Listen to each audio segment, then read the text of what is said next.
Welcome to our maths literacy lesson for today. We're going to be continuing where we left off by continuing with Mapwork Part 2. In this section, we'll be looking at bearing and working with scale. So let's see what those two terms involve. We'll start today with bearing. Bearing is a measurement of degrees related to the points on a compass. I'm sure you've all seen a compass. A compass has directions on it: north, south, east and west. If we have a look, I've drawn the 4 points of a compass. Let's fill them in. North goes at the top, at the bottom is south, and then we have east and west. I remember a teacher who helped me to understand what these were by giving me a small phrase: never eat sour worms. Well, I like sour worms, so I don't think it was very good advice, but it did help me to remember which way the compass points go. Never eat sour worms. These compass readings all fit on a circular pattern. Now, how many degrees are there in a circle? 360, that's right. Well, with 4 compass points, we can divide the 360 into 4. And we'll say that 360 divided by 4 is 90 degrees, meaning that each compass point sits exactly 90 degrees apart. For the benefits of learning to use bearing, we need to know that north is always at 0 degrees, and we work clockwise from there. Starting at the top, 0 degrees for north. East would be 90 degrees from north. South is a further 90 degrees. That would make it 180 degrees. And lastly, west is a further 90 degrees clockwise, meaning it is 270 degrees.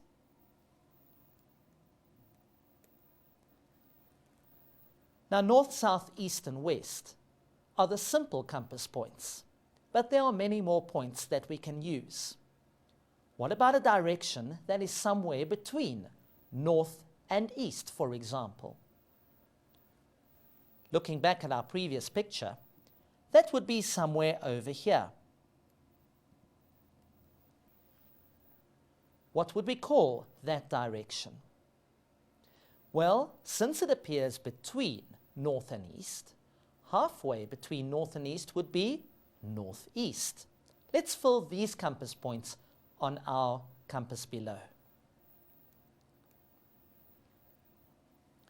Remember, we have north, east, south, and west. This compass point is somewhere between north and east, so it must be northeast. This compass direction is somewhere between east and south. We never say east-south. We always start with the north or south direction first. So we'll call this one southeast.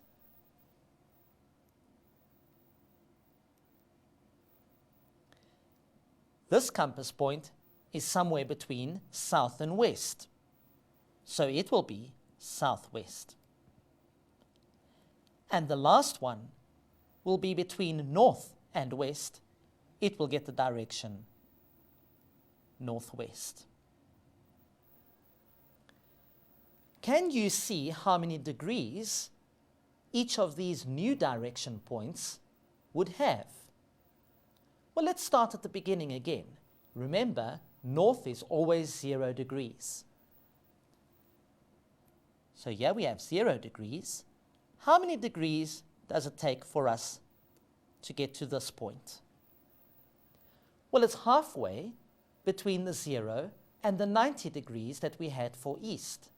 And half of 90 is 45 degrees. So northeast is 45 degrees on our compass bearing. Well, we saw that east was 90.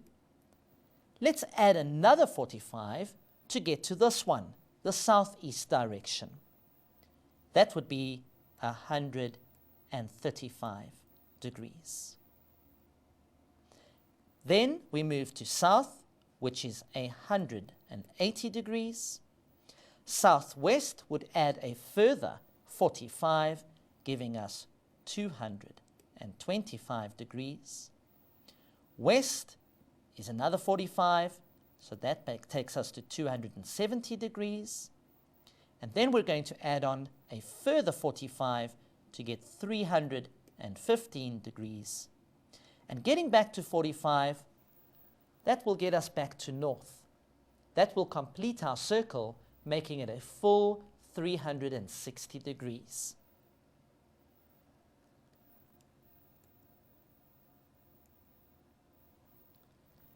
Now we have a special instrument with which we can measure bearings. It's called a protractor.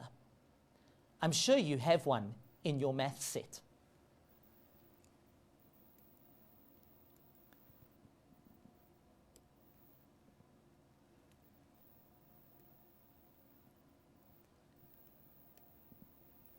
Here is what it looks like.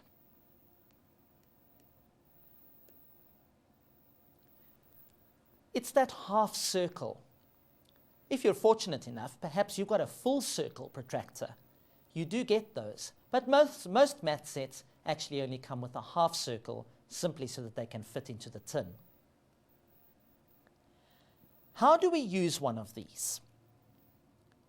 Well, let's have a look at what the protractor has on it. If you look closely, you'll see it looks similar to a ruler with different measurements. The measurements start on the left at 0 and move all the way across the circle to 180. There's the 0 and there's the 180. On the inside, it does exactly the same but in the opposite direction. What this is measuring is it's measuring the degrees of an angle. So to use this effectively when we are measuring bearing, we'll need to have a look again at where north is. Remember we said north was 0 degrees. On the protractor, that's over there. But hang on a moment, the protractor is not lying with naught in the north position, is it? That's pointing west. So we're going to have to turn the protractor to face the right way so that we can start measuring.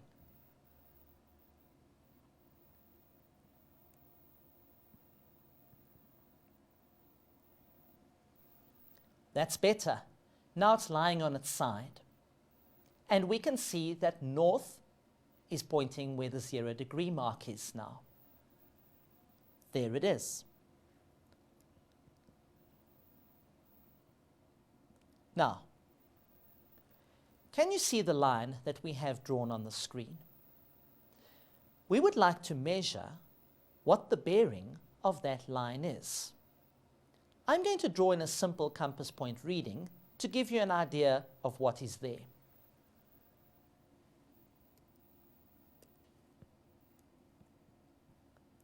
There's north, there's east. It's clear that my line is somewhere between north and east, but it's not quite at the 45 degree mark, which we said earlier was northeast. If I have to look at this line, it's somewhere between northeast and east. Notice where I placed the crosshairs of the protractor. That's this section over here. I've placed it so that the 0 degrees is facing north and 90 degrees is east. The crosshairs are on the point where north and east and our line that we're interested in are meeting. all three meet over here. We can see that north lies to the top, which is at 0 degrees. There's the 0 on the protractor. We can see that east lies at 90 degrees. There's the 90-degree reading on the protractor. That leaves us with our line that we're interested in, this line over here. And if you look on the protractor, it is pointing to 70 degrees. It's giving us the angle of 70 degrees. So we would say that that line has a bearing of 70 degrees. Now this is a place where you need to be very careful. Many students get this wrong. They put 0 lying horizontally and then get an inaccurate reading for the bearing. Remember, to get an accurate reading for bearing, we must start with the 0 in the position of north, right at the top of our page. Let's look at example 1. This will give us an idea of how to use bearing on a real map. The question reads, determine the bearing from Pretoria to Cape Town.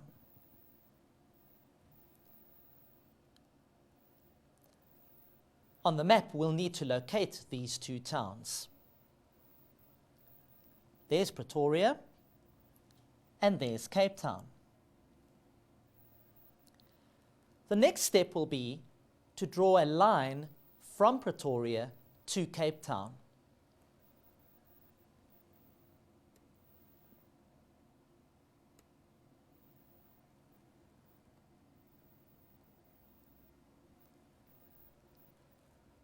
That line is the line that we will need to determine the bearing. Of course, now we're going to have to get our protractor out again.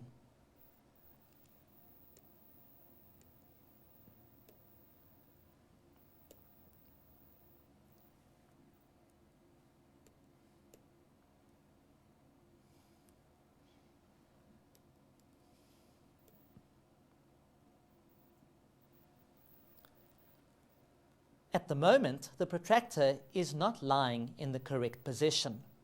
Remember, we have to turn the protractor around so that 0 degrees faces north.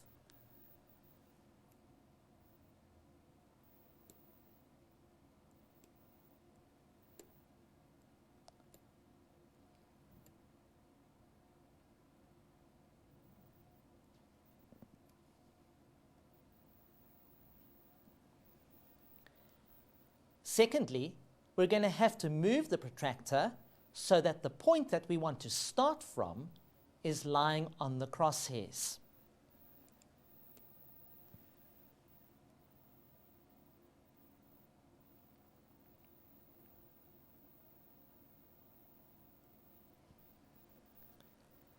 There we go. Now Pretoria is lying on the crosshairs. Let's see what the bearing of this line is like. Starting at the top, we have 0 over here. We'd go all the way around and we'd see that we haven't even got to our line yet, but we're at 180 degrees. Our line does not lie between 0 degrees or 180 degrees. It's even bigger than that. So how do we use the protractor, which only measures up to 180 degrees, to measure our line, which is bigger than 180 degrees?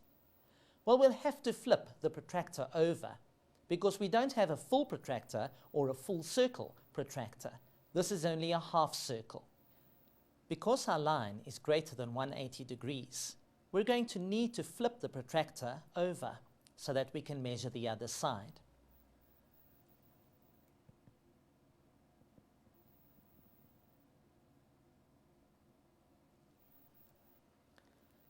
We'll now see that our 0 degree reading is at the bottom, facing south. Now we can see that our line actually has a reading that we can read off the protractor. Let's see where that is. From 0 degrees, we move 10, 20, 30, 40, and there's 50. Our line is just past the 45-degree mark. It's actually lying on 46 degrees.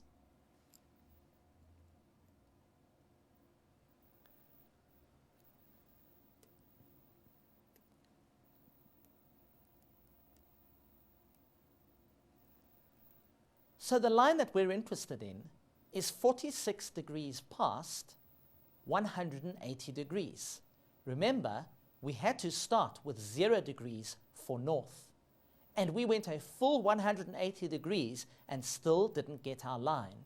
So we'll have to add on 180 degrees to the 46 degrees so that we can get our final answer.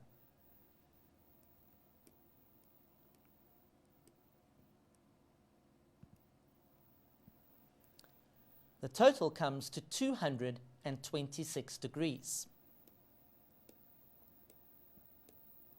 So the answer to the question is that Cape Town lies on a bearing of 226 degrees in relation to Pretoria.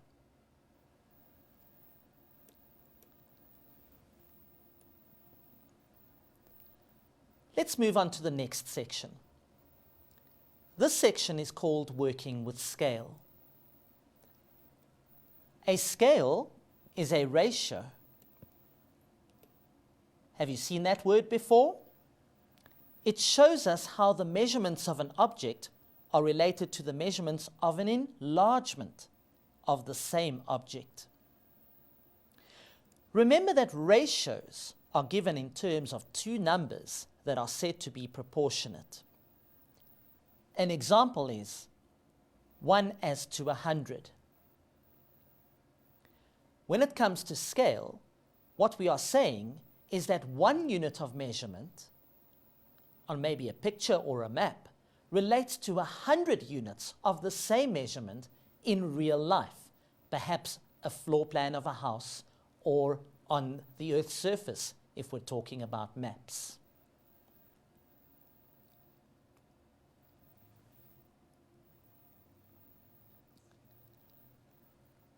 Before we get to the map work, let's look at a simple floor plan of a rectangular building. Example 2. Below is a simple rectangular floor plan of a house.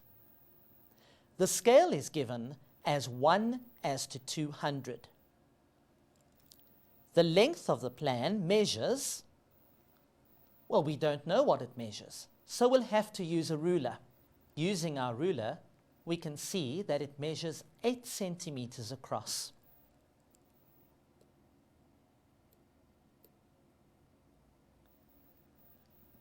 To measure the breadth, we're going to have to turn the ruler on its side and measure.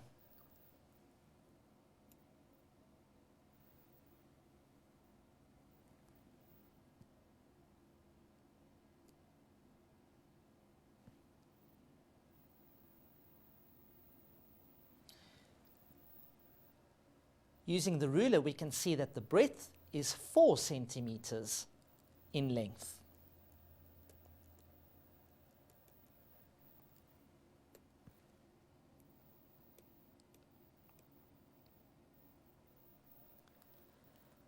That gives us the measurements on the drawing, but what about in real life?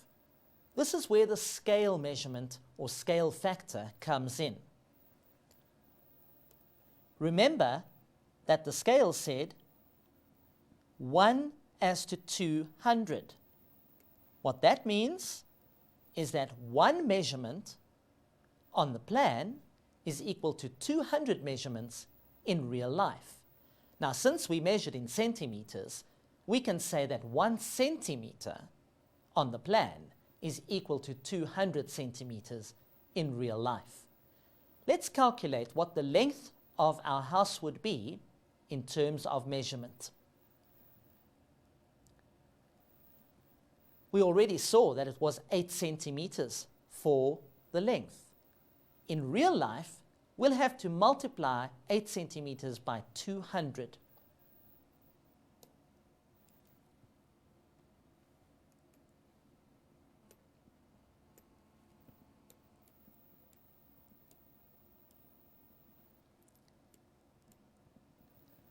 That will give us an answer of 1,600 centimeters.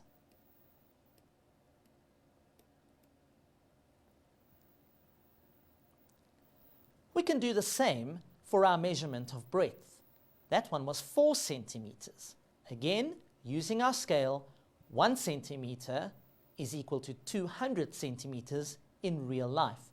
So we'll take our 4 centimeters and multiply it by 200.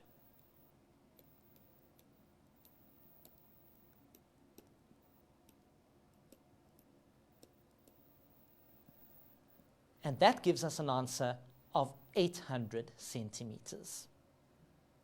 So our house will actually have the measurements of 1,600 centimeters by 800 centimeters. We could also convert these measurements if we needed to, using a simple conversion.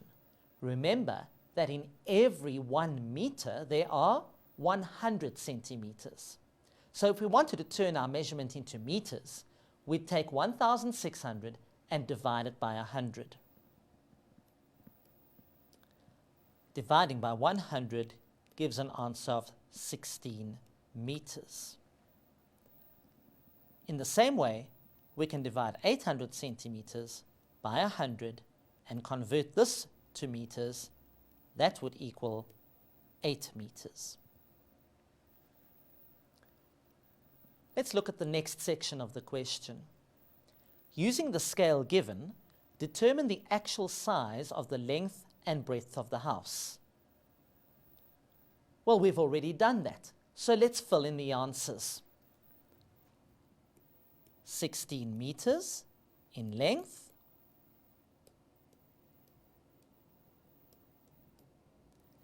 and 8 meters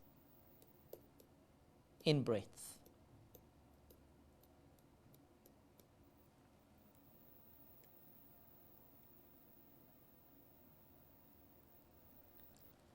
A typical exam question might ask you to work out the area of the house.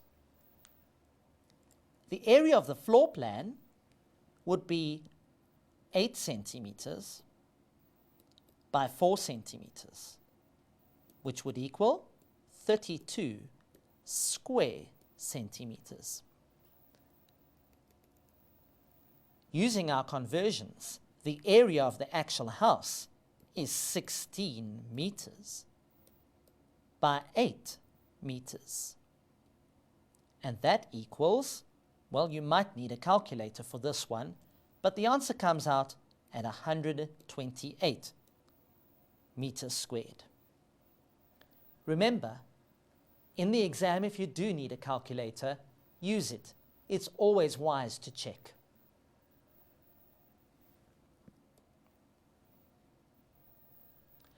Let's see how scale factor, or working with scale, works in the case of a map. Example 3 says, a map of South Africa has a scale of 1:400,000.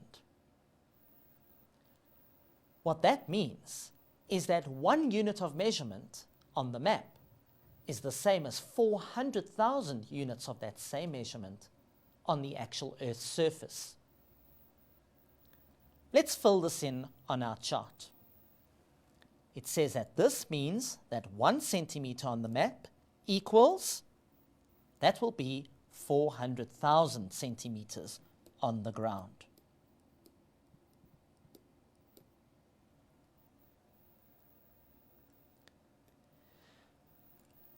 Of course, 400,000 centimeters is a rather large amount. We can convert this further. We can write this as 1 centimeter on the map equals so many kilometers on the ground. Well, how do we turn centimeters into kilometers? Remember, in one meter, there are 100 centimeters. So let's start by firstly converting centimeters to meters. 400,000 divided by 100 will give us 4 4,000 meters. Remember, it's easy to divide by 100. We simply have to cross off 2 zeros of the number that we are using. 1, 2. Then we have the answer of 4,000 meters. Well, how many meters are there in 1 kilometer? That's right, 1,000. So if we take our meter reading and divide it by 1,000, we'll get an answer that is in kilometers. 4,000 meters divided by 1,000 equals 4 kilometers. So we can now write that 1 centimeter on the map is equal to 4 kilometers on the ground. We've taken our scale and made sense of it in terms of a distance. Let's go back quickly and look at that scale figure. It said 1 as to 400,000.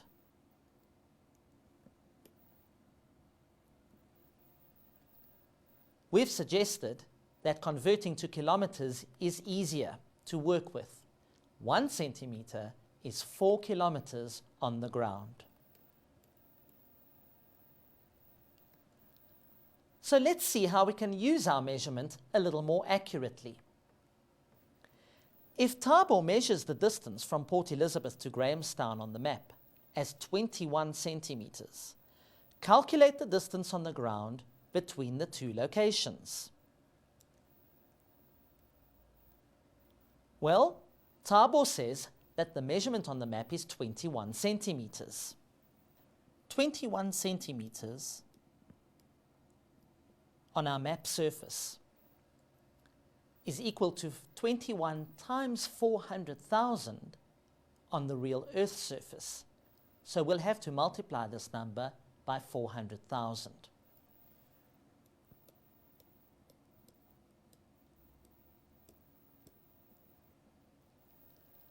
Now remember earlier that we actually calculated the 400,000 centimeters in terms of kilometers. We said that it turned out to be 4 kilometers. This is a much easier number to work with. So to find out in terms of kilometers, we can simply say 21 times 4. 1 centimeter was 4 kilometers, so 21 centimeters is 21 times 4 kilometers.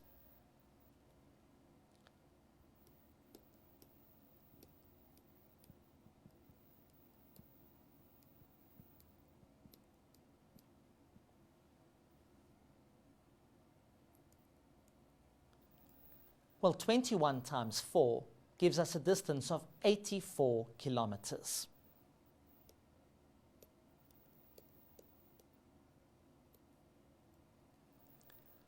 So using the map scale, we've measured that the 21 centimeters on the map actually represents 84 kilometers on the Earth's surface.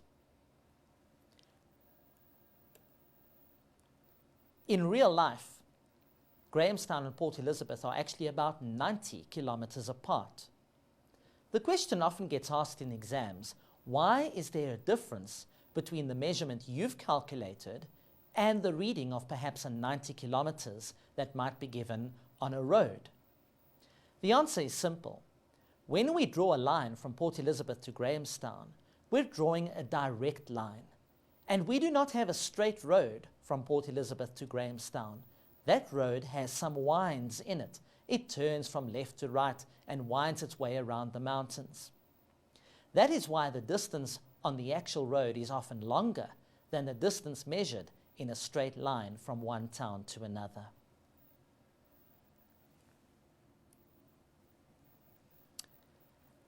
Let's move on to the next slide. Not every scale comes as a ratio, a 1 as to some number. Sometimes we get what's called a graphic scale. Sometimes a scale is not given as a ratio, but rather as a diagram that looks as follows. We call this a graphic scale, and it is often used on maps instead of a ratio figure. Notice that we have a number of blocks with some measurements underneath. The measurements on this scale have been given in kilometers. The question will often get asked that we need to work out the ratio for this graphic scale. For that, we're going to need our ruler.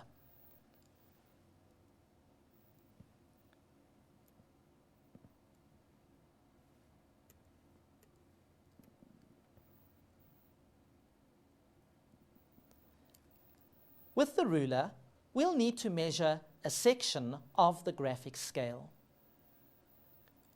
If you look, the 0 to 5 mark actually measures 5 centimeters on the ruler.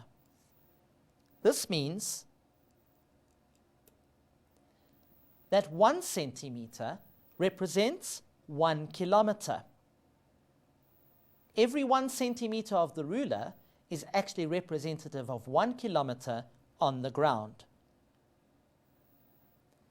To calculate the scale, we need to convert the kilometer reading, or the value, to centimeters. So we're going to have to determine how many centimeters there are in 1 kilometer. Well, to start off with, remember that there are 1,000 meters in a kilometer. So 1 kilometer equals 1,000 meters. But every meter has got 100 centimeters. So let's use the meter reading and multiply it by 100. 100, or 1,000 should I say, multiplied by 100 is equal to 100,000 centimeters. We've now converted the kilometer reading to centimeters. And now we can say that 1 centimeter no longer equals 1 kilometer, but 100,000 centimeters. It is important when you write your ratio from the graphic scale that you have the units both the same. You can't compare centimeters to kilometers. You have to have centimeters for both. Therefore, you can write this scale as 1 as to 100,000. 1 as to 100,000. This tells us that for every 1 centimeter on the map, we'd have to walk 100,000 centimeters on the Earth's surface, which is 1 kilometer.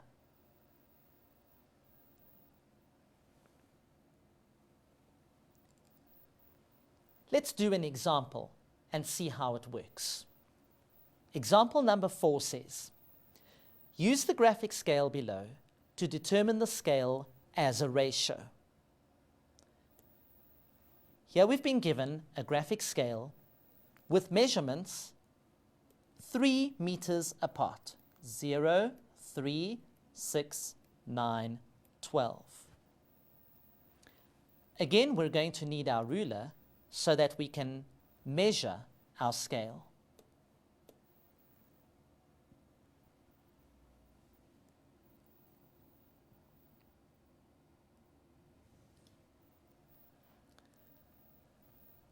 As was the case in the previous one, we can see that 1 block is 5 centimeters. How much does it represent in real life? That's right, 3 meters. So 5 centimeters represents 3 meters on the ground. Let's write that.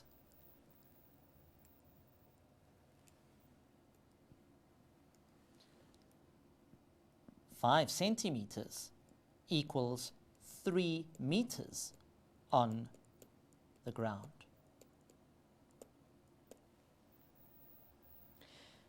In order for us to work out a ratio, we'll have to convert the meters to centimeters.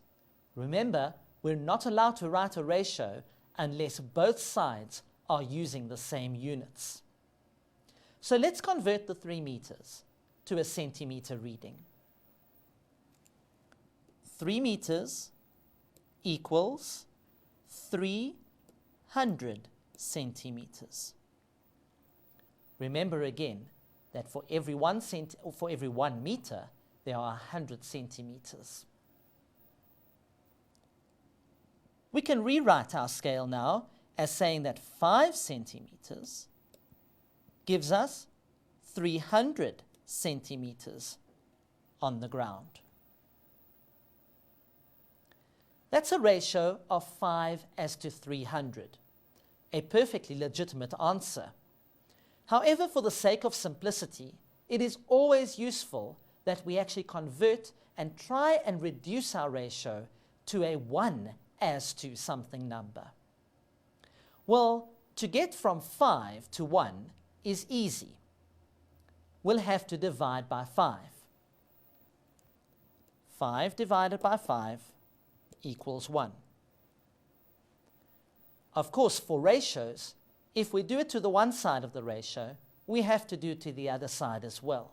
So we'll also have to take the 300 and divide that by 5.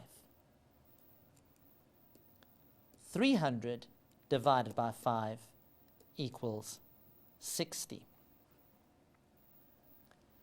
So to rewrite the ratio of 5:300, we can write it as follows: 1:60.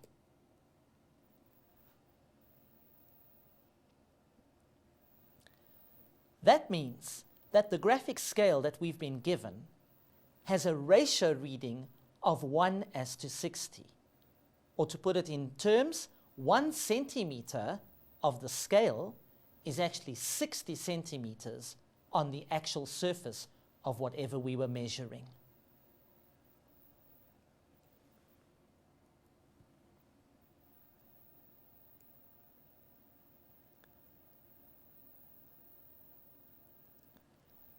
Well, let's see how this works for a Mapwork example. Remember, we are actually following on from our Mapwork section that we did previously. Example number 5 says calculate the distance from Port Elizabeth to Cape Town as the crow flies. Of course, they're assuming that crows fly straight. I hope that's true. But that's what they mean when they say as the crow flies. They mean a straight line from the one town to the other. So let's start by drawing that straight line in. Port Elizabeth is over here. Cape Town is right on the western side of our country. The first step will be to measure the length of that line. Let's get our ruler out once more.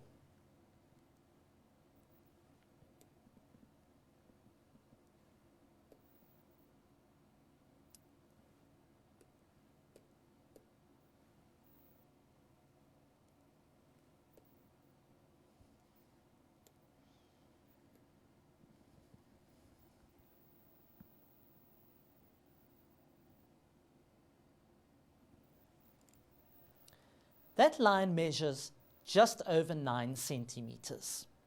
In fact, it's 9.1 centimeters long. Let's write that down.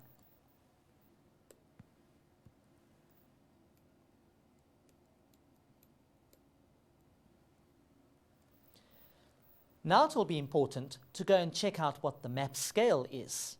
Where do we find that? Well, map scales can appear in different places. This one happens to appear at the top of the page. There it is. Notice that they've actually given us 2 versions of the graphic scale here. One that measures kilometers, the other that measures miles. Kilometers and miles. Do you know how a mile relates to a kilometer? 1 mile is equal to 1.6 kilometers. If we have a look at the ruler on the screen, we can see that 0 to 100 miles actually measures 2 centimeters on the ruler. The kilometer reading, 0 to 100 kilometers, is 1.3 centimeters on the ruler. For the sake of this question, it would probably be useful to actually use the mile reading, since it is such a nice round number, 2 centimeters. So let's go and write our map scale at the bottom. We've said that for every 2 centimeters, the measurement is 100 miles. That means that 1 centimeter would equal 50 miles. So that gives us the graphic scale. How are we going to use that to actually measure the distance from Port Elizabeth to Cape Town? Well, we said that 9.1 centimeters was the distance from Port Elizabeth to Cape Town. If 1 centimeter equals 50 miles, how much does 9.1 centimeters equal? 9,1 times 50 equals, well, we're going to need a calculator for this one. So there's our calculator. Let's type in the numbers. 9.1 times 50. That's 455. Remember, the answer is in miles. Well, we found the distance from Port Elizabeth to Cape Town, but the answer is in miles. And again, South Africans are not very familiar with miles. So let's do a quick conversion from miles to kilometers. Remember, 1,6 kilometers equals 1 mile. To find the answer in terms of kilometers, we'll have to take the mile reading and multiply it by 1,6. 455 multiplied by 1,6 equals. Again, I'm going to need my calculator. I've already got the 455 from my previous answer. So now we're going to multiply that answer by 1.6. That means there are 728 kilometers from Port Elizabeth to Cape Town. Let's recap quickly before we move on. Remember, on a map scale, we might not be given a ratio. We may be given a graphic scale. Our first step in working out distance is to find the length of a line drawn between the two places we want to measure. On our map, we drew a line from Port Elizabeth to Cape Town. We then used a ruler to measure the length of that line. That gave us a centimeter reading. We then had to measure our graphic scale in terms of centimeters in relation to the distance given. In this case, we saw that the ruler said that 2 centimeters was 100 miles.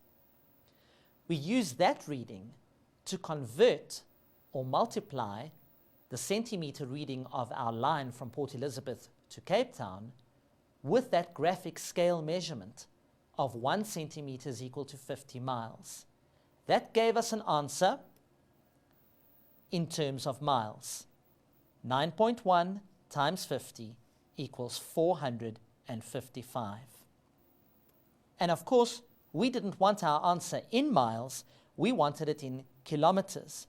So we had to use a conversion factor. 1 mile is equal to 1,6 kilometers to get our answer of 728 kilometers.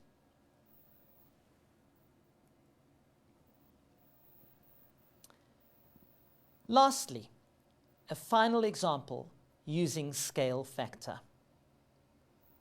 Example 6. An L-shaped house has the following floor plan. The scale is given as 1:150. That's a simple ratio reading again. Well, let's look at the measurements of our L-shaped house. These are not drawn to scale, but we've said that the top part here is 4 centimeters, this side measures 8 centimeters, our long side is 12 centimeters, and this side is 4 centimeters. Notice that they've left out 2 measurements, the A and the B values. We're going to have to calculate those first if we want to get all the measurements for our plan. The question reads, calculate the missing measurements for side A and side B.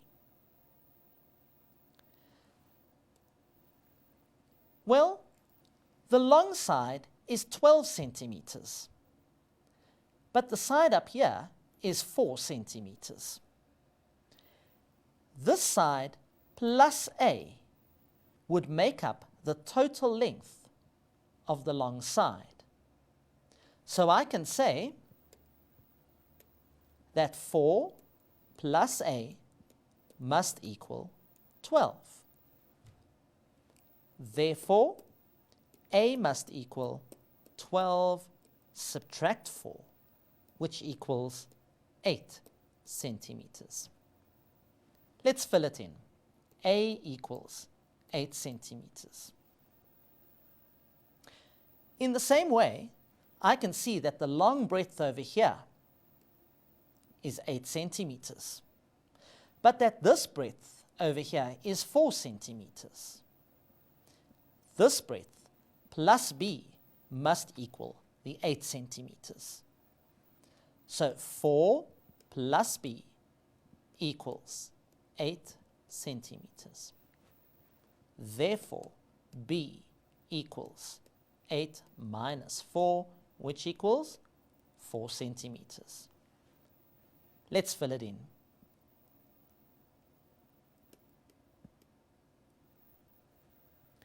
Now we have the measurements for our floor plan. Shall we fill the answers in over here? Side A was equal to 8 centimeters. Side B was equal to 4 centimeters. The question continues by asking us to redraw the figure, giving the actual measurements on the ground in meters. So we have 2 parts to this question. We've firstly got to find out what the measurements are on the ground in centimeters, and then do a conversion to meters. Let's take a look at the scale to work these out.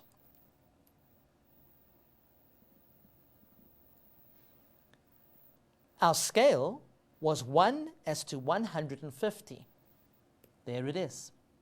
This means that for every 1 centimeter on the plan, we have 150 centimeters on the ground. Let's calculate the actual sizes of our floor plan. This side over here was 4 centimeters, but we're going to have to say 4 centimeters times 150 for the actual size. That equals 600 centimeters. There it is. In our diagram, the next side was also 4 centimeters. So again, that one is the same. The side on the far left was 8 centimeters in length. Well, 8 centimeters times 150 is equal to 1,200.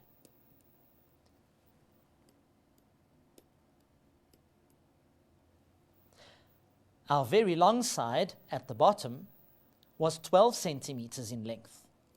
So this one is 12 centimeters times the 150 again. Remember, we're using the scale. 12 times 150 is 1800 centimeters.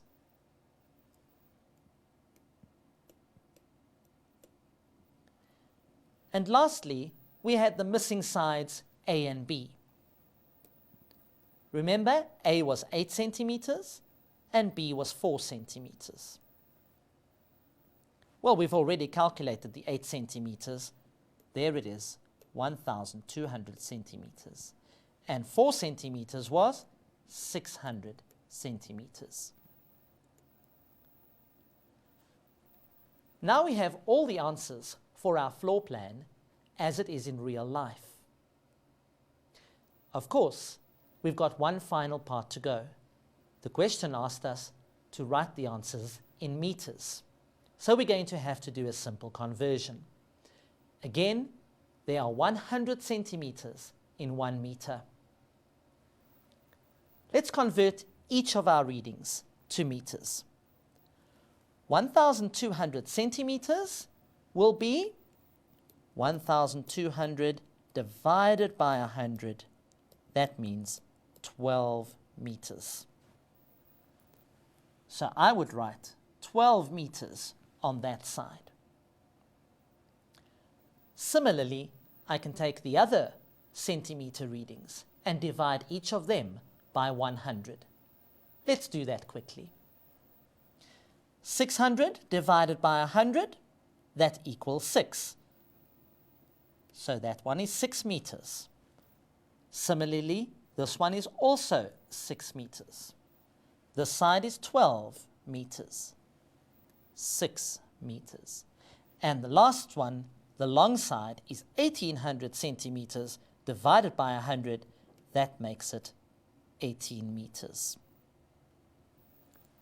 Wow, that's quite a few numbers. To finish off today, let's recap what we've covered. Remember, this all related to our map work because we had to work with 2 different things today, bearing and scale. Going back to bearing,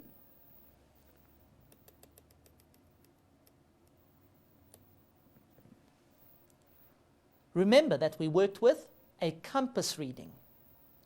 Where was north again? North points to the top of a page. And of course, it has a bearing reading. That reading is, that's right, 0 degrees. Don't forget to always make your north 0 degrees. Remember, when you use the protractor and you're measuring, you're going to have to turn the protractor on its side to get the 0 degree reading facing north. From there, we could calculate bearings from any number of places. Of course, on the map, we had to draw a line from one place to another, and then we could calculate the bearing of that line. Not only did we want to calculate bearing, but we also wanted to calculate distance on a map. In other words, the length of the line. To do that, we used either a ratio scale or a graphic scale.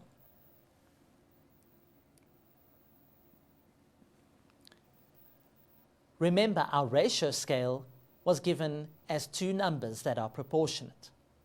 1:100 or 1:40,000, meaning that 1 unit on the map is equal to so many units on the actual ground or on the Earth's surface. If we weren't given a ratio scale, perhaps we might be given a graphic scale.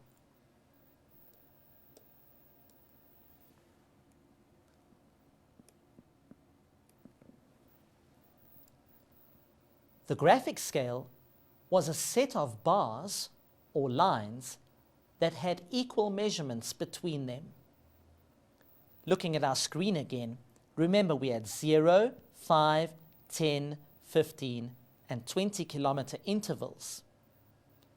We needed to measure a distance using a ruler.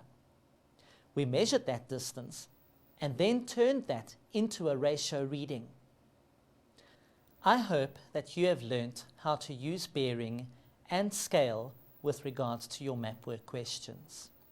Remember, there are some practice examples that go along with this lesson. Use them to test your skills and to see how well you have learnt this section.